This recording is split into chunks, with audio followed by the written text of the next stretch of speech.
एकजुटीने पेटल रान तुफान आलया काळ्या भुईच्या भेटीला हे आभाळ आलया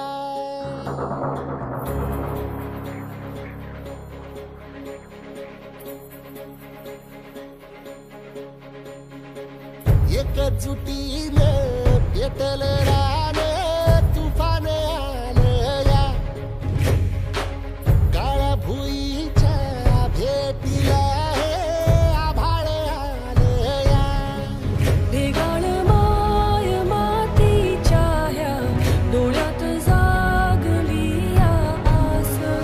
घेऊन हात हातामंदी घेतला लेकरांनी ध्यास लई दिसानी भारल्या वाणी शिवार झालया